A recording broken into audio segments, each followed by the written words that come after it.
we are live, and I just gave myself a little light. All right, everybody, warmly welcome to this amazing uh, cocktails and courageous conversation where two people get together in a bar and have a drink or a cup of tea or whatever we want to have and have a conversation. And I was just talking to Hank Robb about that. Like, we do this at conferences, right? We meet in the bar, and you actually said that you have had practice even before getting into the ACBS. Even before ACBS, I talk to people in bars. What can I tell you? And you are such a like I've tried to. It's like you're not inside the group that we are in right now. And people, if you are watching us, make sure to tell us where are you watching from, how are you doing, so that we can interact with you. And please make sure to ask any questions you might have. I'll be monitoring the comments. But I have been talking about you, Hank, and showing pictures. I've showed the reel for when you were dancing. I think it was your daughter who filmed you. Yeah. And I put a picture of you inside the group and refer to you as PhD and badass. So you have such a special place in my heart because we often connect at conferences, and I have the best memories from you at the dance floor with your tie around your head. Going absolutely bananas, and I love it. So it's such a pleasure to have you here, and I'm so thrilled to show you. I don't know if that comes out right, but to put you in front of all these lovely people and to so that you can receive the love from everybody. And so we're going to talk about your book, and we're going to talk about all the things that we promised to talk about. And before we do that, if anybody out there should not know you, would you be willing to give a little introduction? Like, who is Hank Robb? How would you describe yourself? Oh, that's a big question. I Well, get. um, we'll have a little geography. Yes. I grew up in Texas, in a city there called Dallas in the United States. I was one of those kids that parents sent off somewhere to camp, and the United States is a big place. So I went away to Colorado and to the upper Midwest and Wisconsin and Minnesota. So I got to see some of the country that way.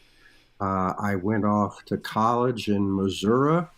Uh, I had met a woman in high school, and my parents were afraid that bad things would happen if we were in the same college together. So I went many states away, graduated from there, married her, and spent 4 years in the U.S. Navy, Wow. mostly on either coast of the United States. My only trip to the East Coast was for a year. I've never been east of the Mississippi except for that 1 year, and spent a lot of time in California. Went to graduate school at the University of Nebraska, right in the middle of the country, and then an internship in the Bay Area. I worked for 8 years at a small college in northern Idaho near the Canadian border. And then my wife thought that was the end of the earth, and I kept saying, "No, no, it's about 60 miles further over there. We're close, but it's not the end of the earth yet."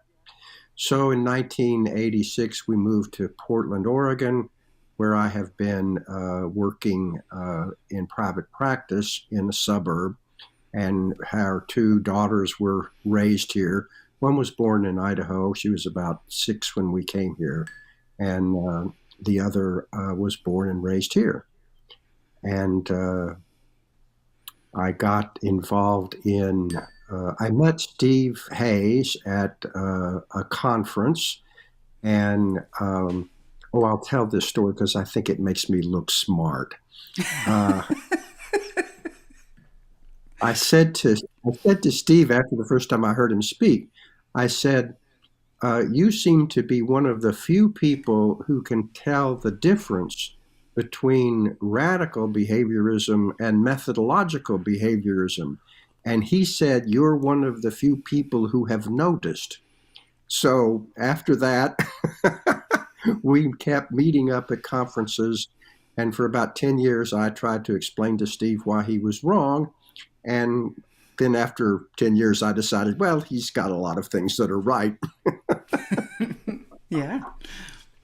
So I went to the first Reno conference. Actually, I was fortunate enough. I hope this isn't too much background. My training background came through rational emotive behavior therapy, Mm-hmm. and Steve had a conference called Acceptance and Change. In fact, the papers appeared in a book in about '93. And he invited Al Ellis, and Al knew that I was very interested in acceptance. So he said, would you have a look at this paper I'm submitting and give me your thoughts? And I said to him, of course, this was all via mail. There wasn't any even email then. I said to him, well, I can do better than that. I can really add some things and you can make me the second author. And he was kind enough to do that because he was often generous. And then Al got ill at the time of the conference. And so I went. And I went early, which meant I got to go into the archives of all the tapes of comprehensive distancing, which is what ACT was being called then.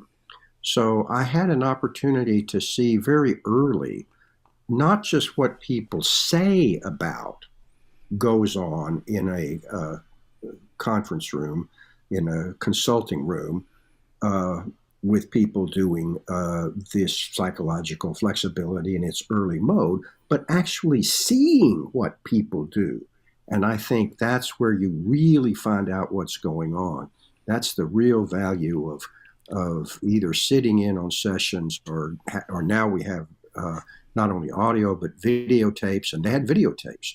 So I think if you see what people are actually doing, then you find out in a way that you really never find out just talking about it. And so, Hank, what are you doing today? So I know that you're PhD and badass, ACBS peer review trainer, fellow of the ACBS. They're like the description is very, very long.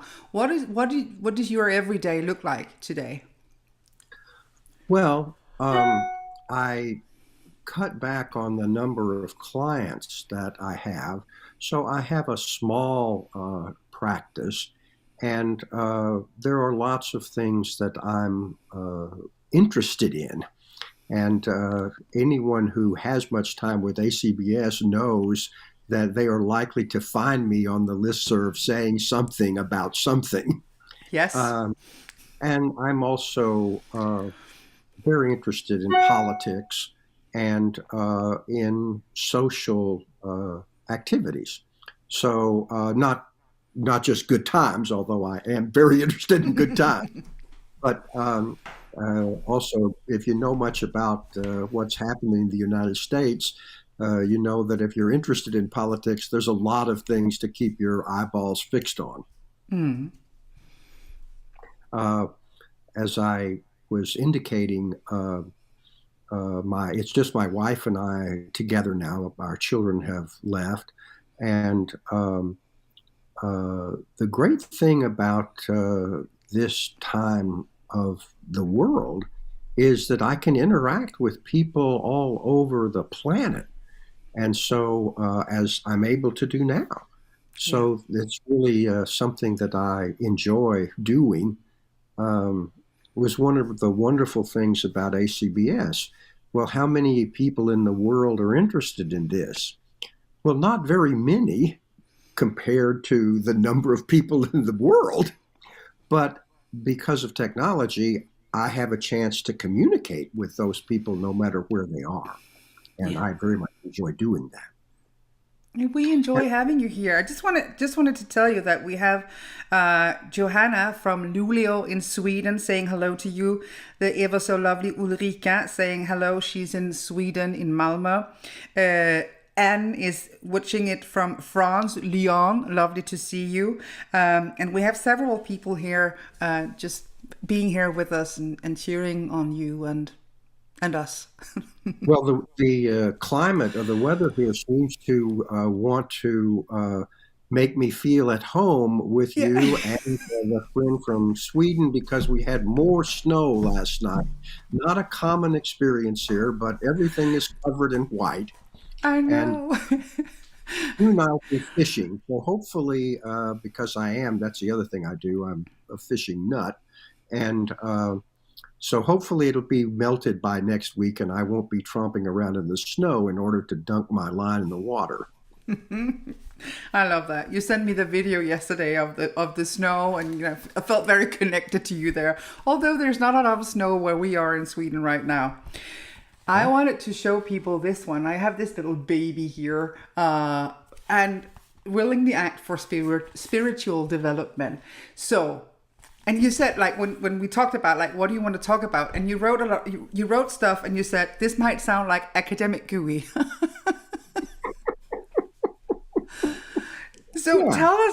tell us about your book, and we're not Stephen Hayes, so we don't, not all of us speak Hayes, so and I love and adore Steve, but and so tell us about your book. What made you write? Like, why did you write this book? Why is this book important? Well, for one thing, way back in my history, uh, I was interested in the intersection between psychological services and religious beliefs and practices. Because I entered the practice of psychology at the time that cognitive behavioral psychology, as a general field, was happening. um, I was drawn to Al Ellis.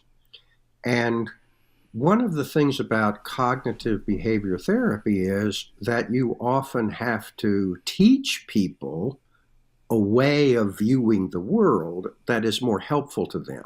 Hmm. Well, many people enter the consultation room with religious beliefs and practices already in place. And if you could use those to actually be helpful instead of unhelpful, then you wouldn't have to teach them because they would already know what you were talking about. So, uh, way back in '86, I had a panel at American Association of APA, the American Psychological Association, on religion and psychological services. So I've been interested in this for a long time. And the American Psychological Association has a division of it that used to be called the Division of the Psychology of Religion. Mhm. And then they had a big fight for about 10 years to rename it the Division of Psychology of Religion and Spirituality. Hmm. And so I have been interested in the spiritual aspect of people that doesn't have anything to do necessarily with religion for a very long time. And I came in that way, as I explained. People come with religious beliefs and practices. They already have these ways of thinking. You don't have to teach them. You can make use of what they already have. But now I'm interested, and as some people may know, Steve Hayes' first paper was Making Sense of Spirituality. Now, there are not that many people who have followed up with the word spirituality.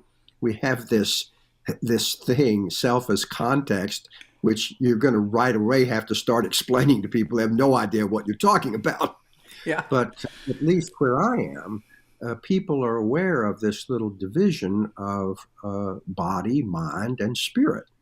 Hmm. And while, uh, well, we can start talking. The first thing I said was monistic.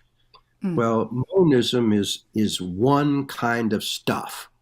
And you can get an idea about this if you're familiar with a fellow named Rene Descartes. Most people who've hung around psychology stuff, they get that name. And even in the general public. There's a book out, Descartes' Mistake, I think, that talks about how life has gone wrong. But the thing that's important here is that he is yet another and a good example of this dualist idea that there's two kinds of stuff in the world. And Descartes said, yeah, there's two kinds of stuff. One kind of stuff is physical, and physical stuff has takes up space, and it has weight, and it endures in time. And there is this other kind of stuff that doesn't take up any space and has no weight and endures forever. And so actually these two kinds of stuff interact. Now, why it was important that in the history of thought and science for Descartes to have said what he did was he said this famous phrase of the mind comes before the matter. And why that was important, as far as we know, Descartes was a devout Catholic. He wasn't really making this up. But functionally, he said, you church people, you have the most important part, this spaceless, weightless, timeless stuff. It's the first thing. It's the premier thing. And then there's this other body, physical stuff. So that's pretty much secondary. Why don't you leave us alone to study it, since it's secondary and really not that important? And the bargain worked. People who were in Roman Catholic countries could study bodily functions, study how the circulation of blood works and so on, because Descartes was interested in that, and not run afoul of the church. Well, this was a great deal until this German, Wilhelm Wundt, showed up in the 1870s and 1870s and 80s. And he said, well, there's two kinds of stuff. We're not going to argue about that, but the principles of science could be applied to the second kind of stuff.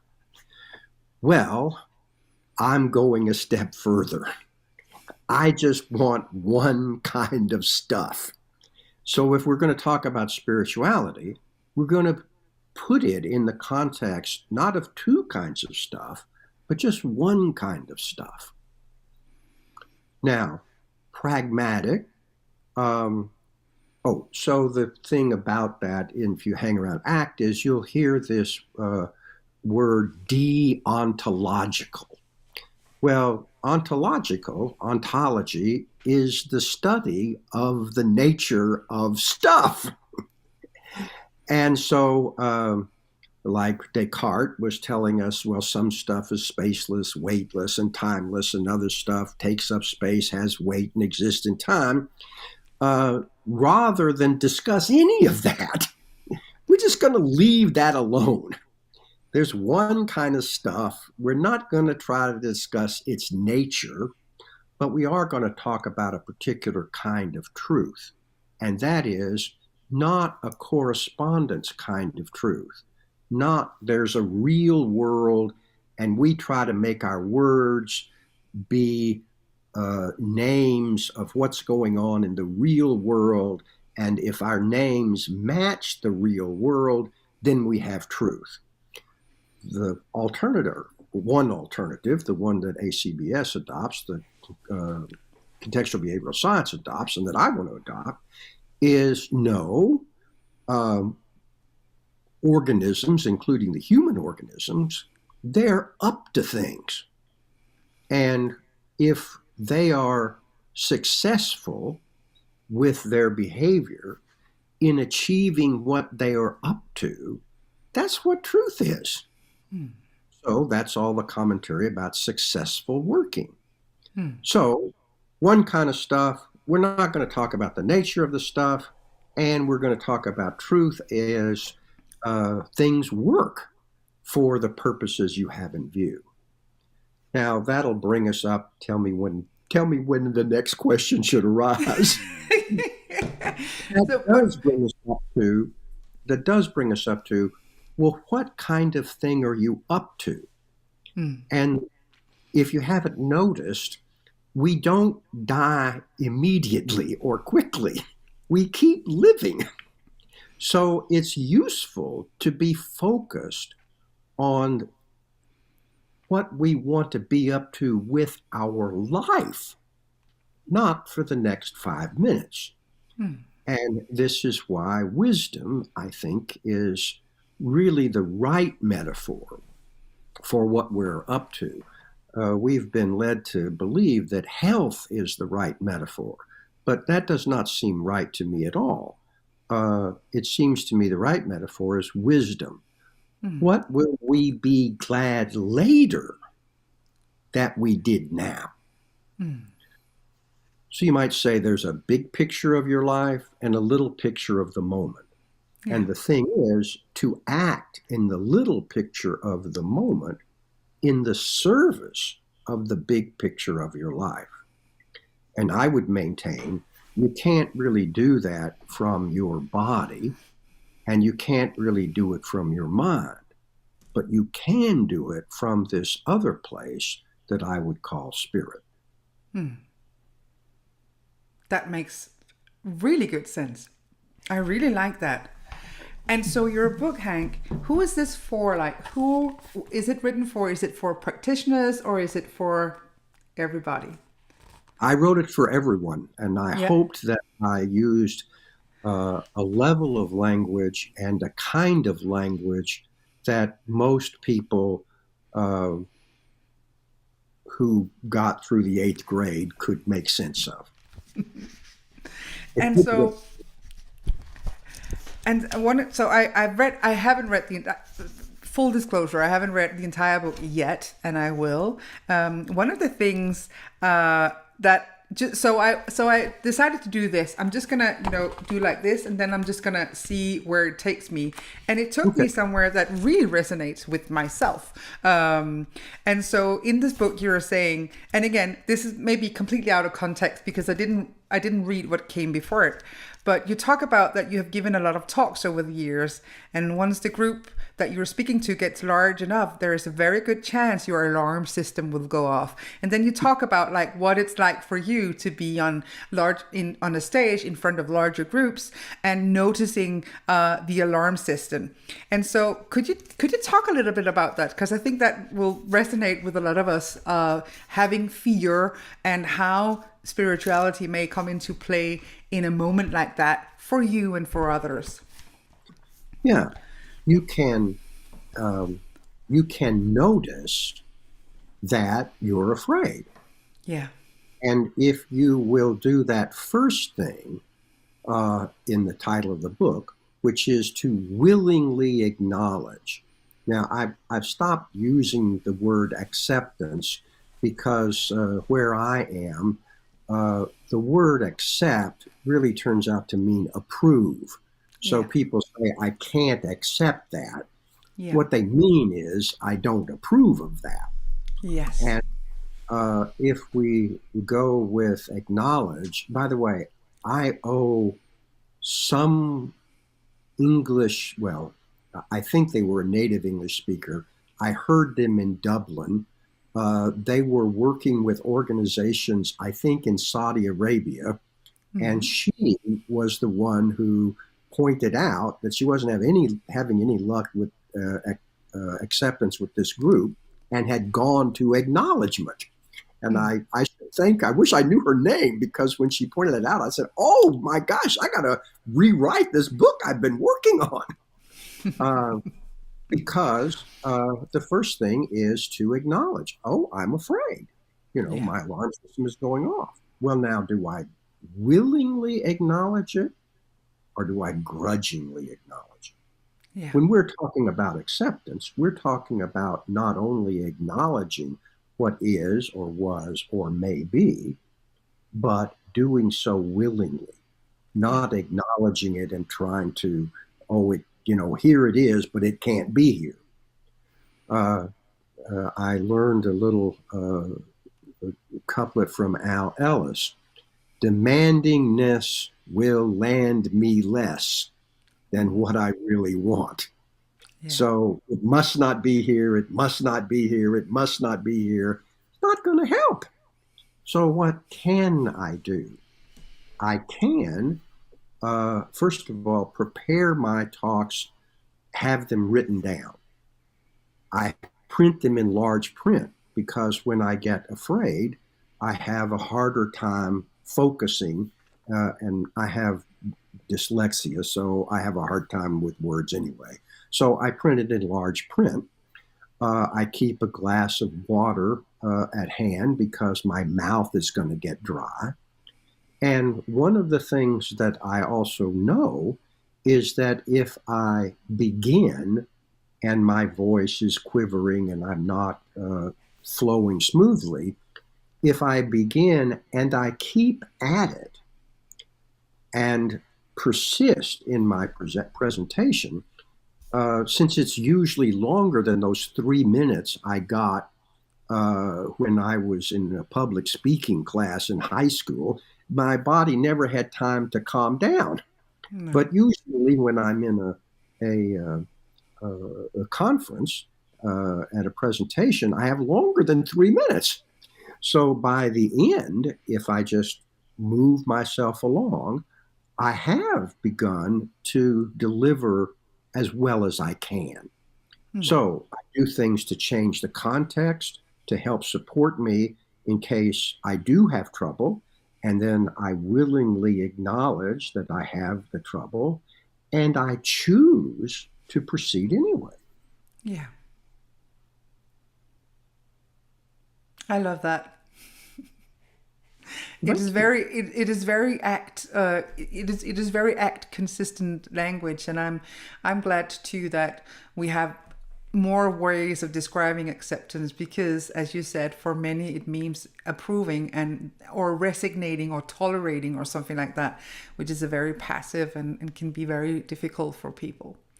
And so what does that look like when you are seeing clients and you are working with this spirituality, which is completely new to me? So again, full disclosure, I'm not used to like talking about spirituality or incorporating spirituality, well, not intentionally anyway. And so what does that look like when in your clinical conversations with clients, for instance? What does that look like? Well, if you will indulge with me, Yes. as I said at the very beginning, you can often learn more by seeing what people are doing than having them talk about it. Yes. So, if you notice the chair that you're sitting on, Yeah. you may not only be able to notice it, which you said you could do, you might even be able to notice that you're noticing. Can you do that second thing? Yeah. Yeah. Now, that's great. If you had said to me, no, I can't notice that I'm noticing. I can only notice. Then I would say that was fine too. The thing is, if I asked you, and I will ask you right now, who's doing that? Who is doing the noticing and the noticing that you're noticing? Well, in your head, maybe in English, but maybe in a different language, you will hear me or I Yeah. am. Yeah. I'm You don't doing the noticing. That's exactly, yeah. Yeah. And it ought to be quite clear that blah, blah, blah, that's not what's doing it. Those words are pointing to an aspect of your being that is doing it. And then if I give you this funny instruction, but I think you can follow it, take yourself to that place. Well, what place? The place from which you can notice and notice that you're noticing. And when you get there, you will recognize, well, this isn't my body. This isn't my mind with its thoughts and images, not my body with its sensations. This is someplace else. Well, we need a name for that place. And as I said, that book's for everybody, not for people who like, oh, so that's yourself as context. Well, who has any idea what that is? Uh, let's try a name that we might be able to all recognize. We have a body, we have a mind, and we have this other aspect of ourselves that seems to me quite accurately described as the spiritual aspect of ourselves. One thing about it is, it's been there a long time. If you go back and consider when you were 8 or 9 or 7 years old, you had a very different mind and a very different body. But this aspect of you, unlike your mind and body, has hardly changed at all over the years. And another thing about it, no matter what it notices, it doesn't seem much changed by what it notices.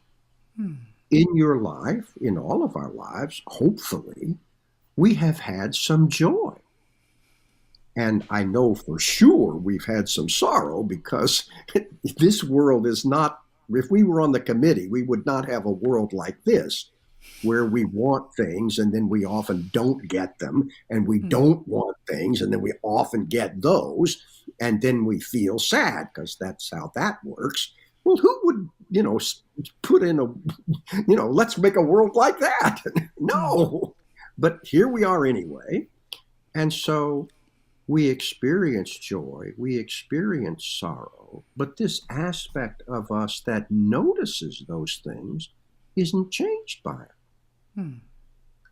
Which makes it a rather different place.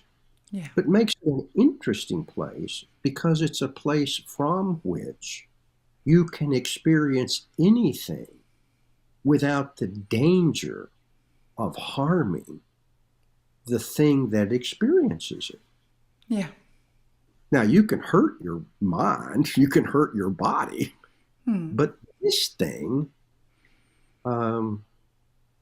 seems to be somewhat different, which is why I think it's useful to have a different name for it. Yeah. And then it has some other aspects that I name in the book, and we can talk about them here, but those are a couple of things. I see you mentioning weight. Comes up. I see you mention. I'm sorry I interrupted you, Hank. I just wanted to make sure, like, if people have questions. Hello from Denmark. There's several people watching us. If you have any questions, just feel free to bring them in here, and I'll ask Hank. And so, I forgot what I was going to say.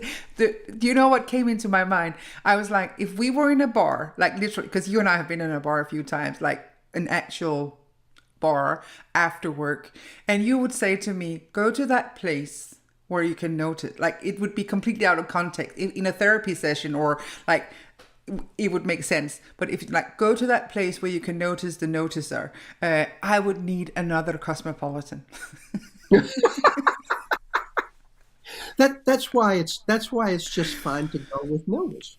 Exactly. The place from which you can notice, you don't have to notice that you're noticing. Just notice anything. Just notice anything. The thing that makes it an interesting place, though, is that you can keep going at it. Exactly. So I can notice you noticing. I can notice me noticing you noticing me. Exactly. Exactly. We need a lot of cosmopolitans for that. And I really like this because, again, for many clients, they are so in their experience, and they're so entangled with their difficult experiences or with difficult body sensations. And when you were talking about this place, it felt very soothing and very safe. It's the place from which I can observe and acknowledge, and hopefully willingly acknowledge whatever experiences I'm having. Oh, I remember my question now. I saw you writing in the book a few times. You wrote "way cool." Is that kind of an acronym, or is that something like you're talking about way cool? Well, um, um, I you get there by finding things in life that are cool. I really go for this. This is terrific. Yeah. And then uh, things get even cooler. And then you can kind of get at the top of the heap, and it's like way cool. And what I suggest is that is the pursuit Yeah. of life, stuff you really care about. Yeah. I'm very fond of St. John and St. Paul, John Lennon and Paul McCartney. And they wrote, there's nothing you can do that can't be done. Now, that's a Hmm. really important line. And it's important because if you go to this spiritual aspect of your being, then even when your mind tells you you can't do something that you can do, and your body pushes on you about something you can't do, if you're at the spiritual aspect, then you can think, I can't raise my hand, and you can raise it. You can think, I can't, I have to raise my hand, and you cannot raise it. So when I'm giving that talk, if I'm at this place, then no matter what my thoughts and feelings are about my performance, I'm in control of my hands and arms and feet and mouth. Now, Mm. maybe not as much as I want to be, because when I'm scared, I may stammer or I may have trouble with my words, but I can talk. I can give the talk. Mm. What's the rest of that uh, verse? There's nothing you can do that can't be done. Now, when I was in my 20s, I tried about 1,500 times to slam dunk a basketball. I not only never got over the rim, I never got near the rim. And I don't think this was a matter of training. I didn't need another 1,500 times. There are things you can't do, but there anything you can do. Hug somebody, say something nasty. Anything you can do. And what is required? Well, uh, Lennon and McCartney say all you need is love. And what I would Exactly. say is all you need is something that you actually give a rip about. Yeah. Now, this is a little tricky because much of our lives, when we're young, are about being told these are the things you should give a rip about. Mm. And then it can quite be a nightmare to find that you don't, or that you give a rip about something else. There's a wonderful little teaching story from India that goes like this. A woman came to a teacher and said, I can't find God, so I can't devote myself because I can't find God. And the teacher said, is there nothing in the world that you care for? And the woman thought a moment and she said, well, I care for my niece. And the teacher said, go and serve her. Find those things that for you are way cool Mm. and go serve them. Now, this experience is a little like in the beginning. Now, sometimes it just blasts people, but often it starts out as kind of like one instrument playing softly. You kind of hear it. And if you follow it, it may fade away because sometimes it's an illusion. And if you tell people in your life about it, very often, if it's not the thing that they think you should be hearing, they will tell you, oh, that's a waste of your time. Pay no attention to that. How are you going to make a living at that, for goodness sake? And you won't pay attention. In the Christian tradition, there's a saying, be careful of the passing of Jesus. He may not come again. Mm-hmm. So pay attention. Pay attention to what's happening in your mind and your body. There's something that touches you. And if you pursue it, it can get louder and more instruments and varied genres of music. Some people it's only one music, but some people it's a lot of different musics. Now I'm using this metaphor of music because people will often talk about the world will talk to you. But I'm not talking is about meaning. Things mean something. I'm not interested in what means something. I'm interested in what makes your heart sing. What music moves you.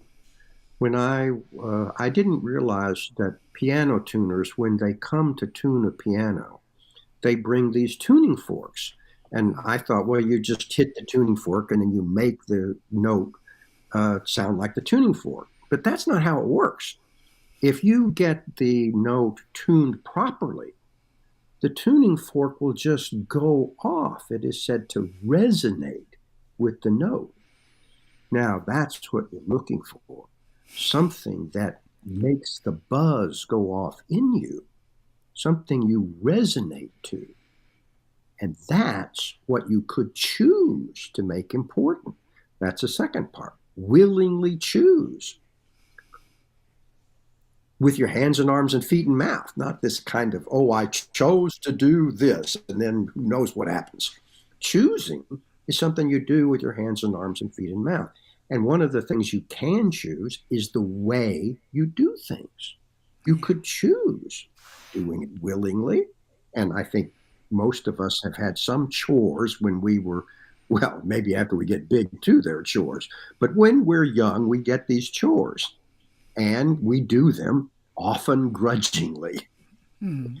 But sometimes we did them willingly and just notice the difference. Yeah. Well, what you do with your hands and arms and feet and mouth, not only is that a choice you can make from this spiritual dimension, but the way you do them, willingly acknowledge, willingly choose, that's an option too from this place. This is just sweet music to me. I like, first of all, that you're mentioning Paul and and John, and that this metaphor is just really resonates with me. And I love what you're saying about go after what is way cool, go after the bus, go after what makes your heart sing. I wanna come here and look in the comments and questions. There are people from Denmark here. Hello from Denmark, from Italy, Sweden, Finland. Hugs to the both of us from Honora. So, yeah, you know Honora. I love that Rikke once told me that accept was the absence of to fight with. So both acknowledgement, surrendering, and accept the presence of. And I feel like this is a spiritual perspective in my life now, says our good friend Alex.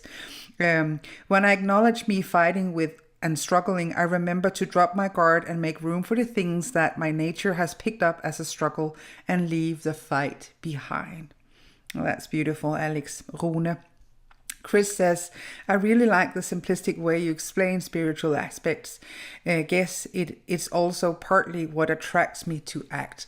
So, yeah, I agree. Like, people really like the way you just explained this to us. And let's see what else is here. Hello from Maastricht. I love the topic. The noticing self or noticing part of us. It seems that there's also no judgment at all. So it is also beyond me, beyond I am, like a video camera, just noticing. Do you agree with that? Let me say something about fighting. I think this is a good thing because fighting, pushing for something can be a very good thing. The difference is how dare they be doing something different or thinking something different or saying something different than what I agree with? If you're going to be in a fight, well, they're allowed to be as they are. If it wasn't allowed, they wouldn't be doing it. So if you're going to be in a fight with someone, recognize they're allowed. They're allowed to be as they are. Just because you think they shouldn't be that way. There's another good line that I got from Al Ellis, and that is, you may be the center of your universe, but you are not the center of the universe. What? So if you're going, yes, what? What? How could they disagree with me? That's not cool. How could it be? How could it be that they are wrong and hang on to being wrong? Well, this is allowed. And one of the ways that you know that it's allowed is think about the last time you were wrong and hung on to it. Yeah, exactly. And the thing is that, so I think like fighting both goes for like fighting other people for about being right or whatever, but also I think there's a fight with our inner universe, like fighting with our thoughts and feelings, fighting with our experiences, not wanting them. Yes, and another aspect of this, I think, that I do often find myself saying to clients is, and have you forgiven yourself for that? Or are you still holding it against you? Yeah.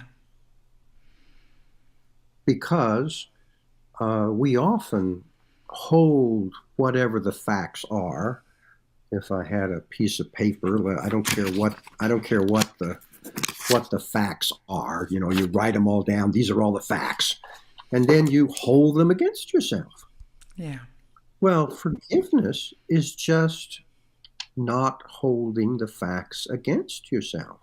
It's not that the facts change. It's that your relationship to the facts change. The way And you what does it hold change? them differently. Yeah.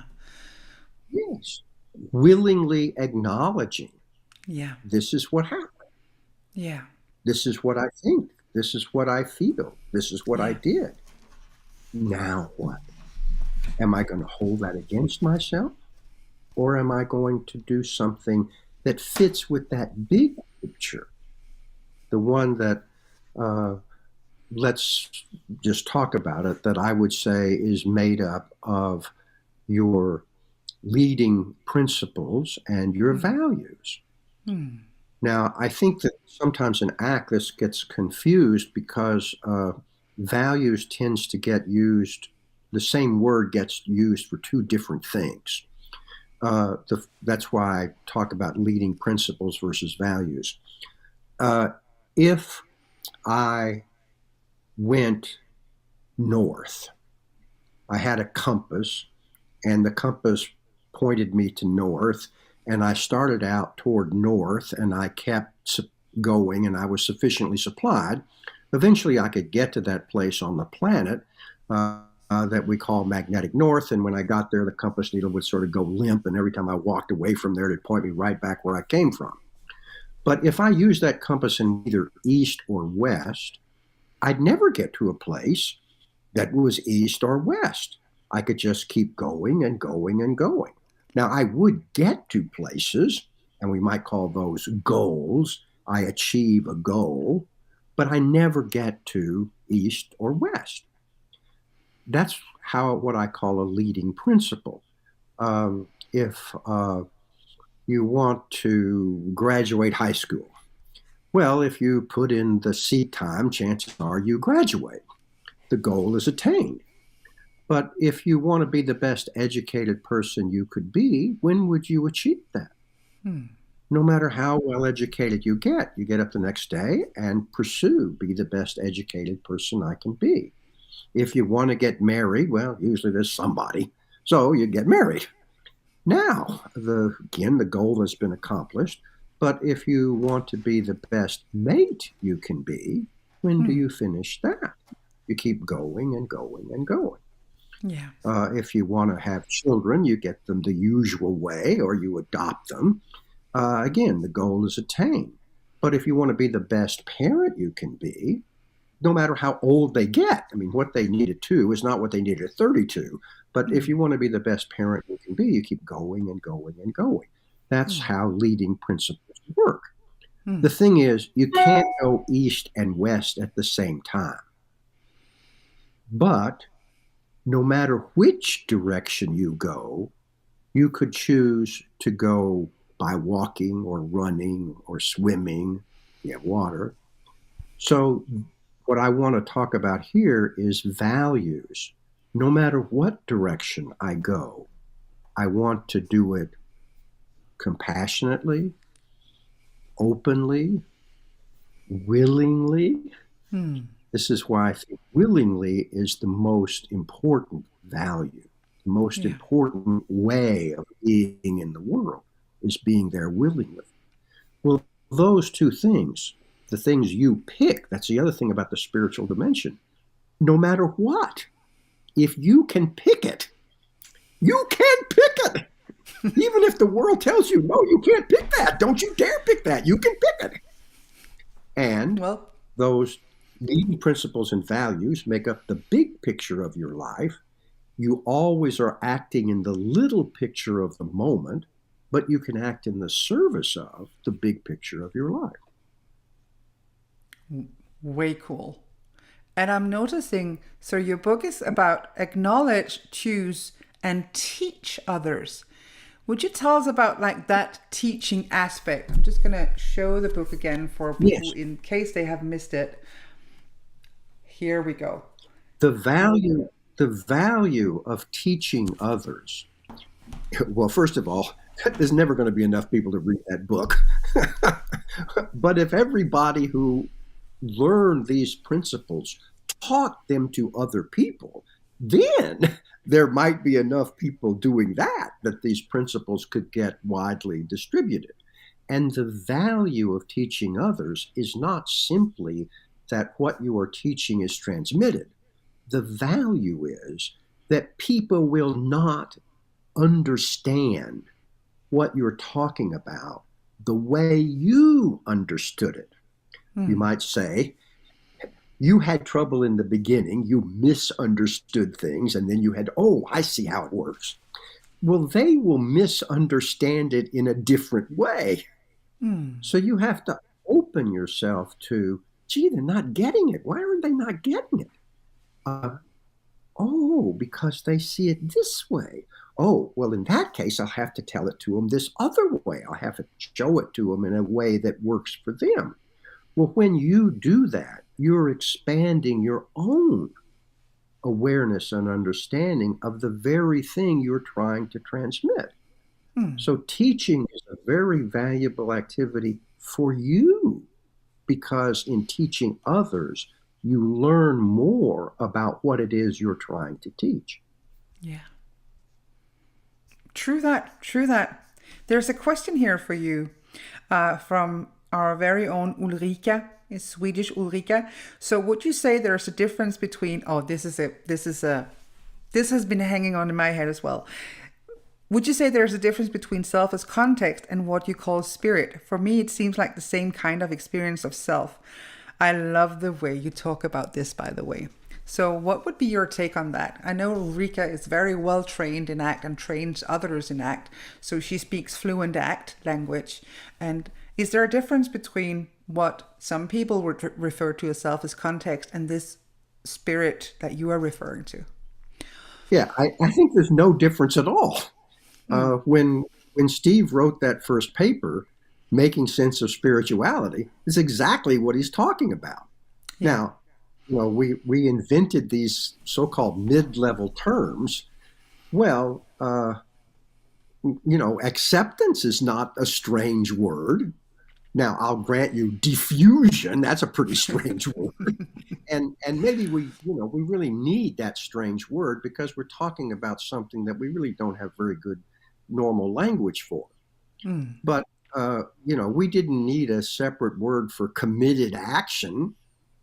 uh, why do we need some word out of nowhere like self as context to Mm. describe the very thing that got the whole movement going? Yeah. This aspect of our being that is very different than our mind with its thoughts and images, memories, whatever, and our body with its bodily sensations and ability to move. Why not just use a word? Well, that was the word originally used, spirit. Yeah. Yeah. I hope this answers your question, Ulrika. There's Chris asking us, where can we order your book? Now, I had the Yes. pleasure of you giving it to me at a conference, but where can people find your book? No one would publish it. So it's published on Amazon. I can give a shout out to DJ Moran, who helped me get it published on Amazon. And that's the place you can find it. It does have a Kindle edition, which is a little cheaper, and you can download that. But that's where it is. And So what and I I know that Amazon is a behemoth, and some people would like to get things from somewhere else, but that's my option, so that's where it is. That's where we go to get it. And so what I will do is I will find the link and we'll find it together if I can't find. Well, I'm sure we can find it, and There's then we'll put only it in the one comments. Hank Robb on Amazon. There's So only one Hank if Robb you if in the you go to Amazon, world. if you go to Amazon and put in Hank Robb for a book, that's the only one that will come up. That's that's it. That's the guy. That's the guy. So I'll find it and I'll put the link in the comments below so that people can find Well, that. thank you. And also go to Amazon and find Hank Robb. So I want to ask you before we finish off, what is way cool for you, Hank? What makes your heart sing? What is your Doing this, it's one of the reasons I do it is because it's so cool. This is so much fun. And as I said, I'm a fishing nut, so I like to be out in the world that doesn't care what I think about it. you know, fish don't fish don't bite on the end of your line because how knowledgeable you are about fish. They bite because you did things that work, yeah. Yeah. and uh, you can't will them to bite. And so Uh, so connecting with other people and being here in this very moment with me, with everybody watching, and even people watching the replay, like doing this, teaching this and fishing.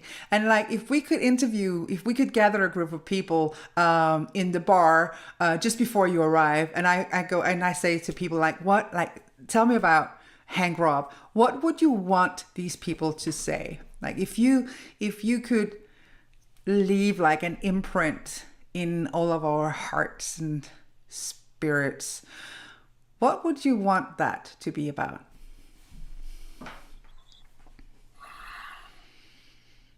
The Hank Robb. you know, you know, um, I find that uh, a lot of people tell me that they are looking for peace. But I'm not so much interested in peace as I am interested in joy. And if someone said to me, encountering him, help me pursue more joy in my life, that's how I would feel well remembered. Yeah. There's a phrase, joyful participation in the sorrows of the world. We can't eliminate sorrow because in this world, we often don't get what we want. We often do get what we don't want. That means sorrow. But we can participate joyfully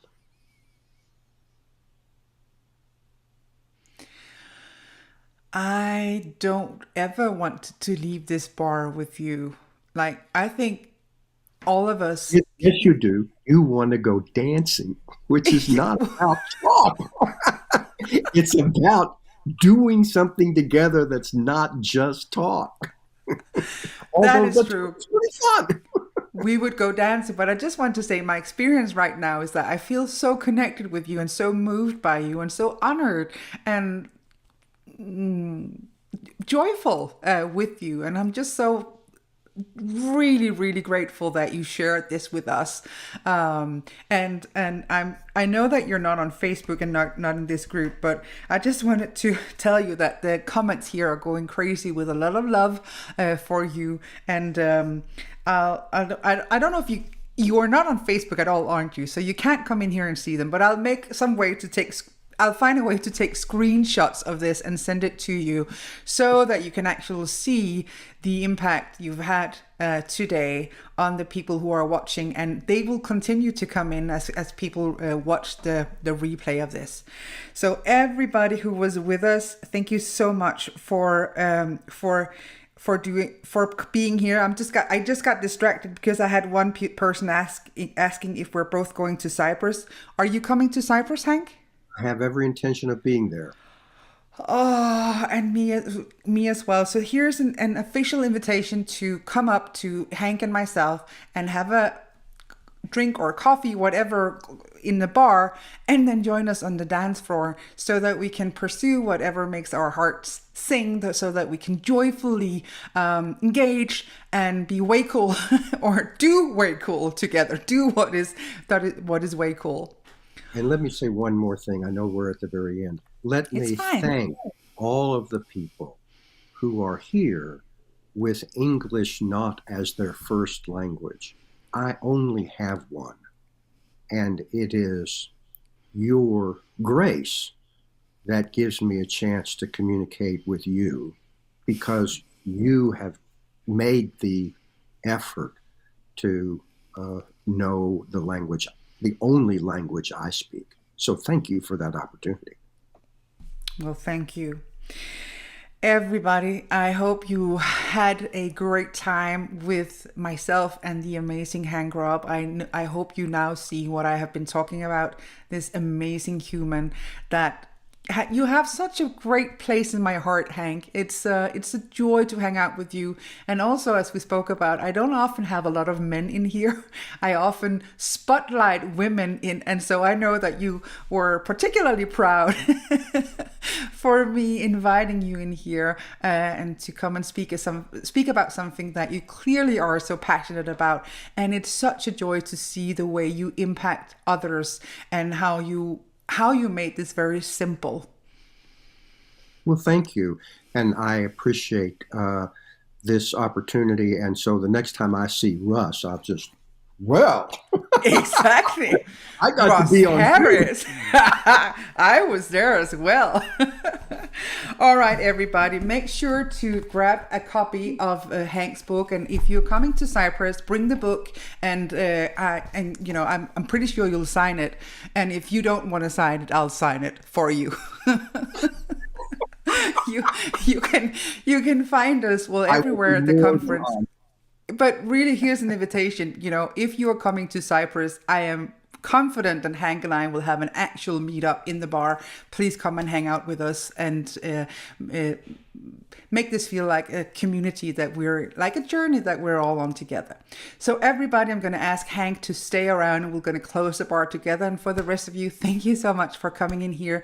Please keep sending the hearts, whether you are here right now or watching the replay. Send the hearts, and I'll make sure to forward all your love to the amazing Hank Robb. So thank you everybody for joining us. Have a good night or day or whatever it is for you right now. Bye, guys.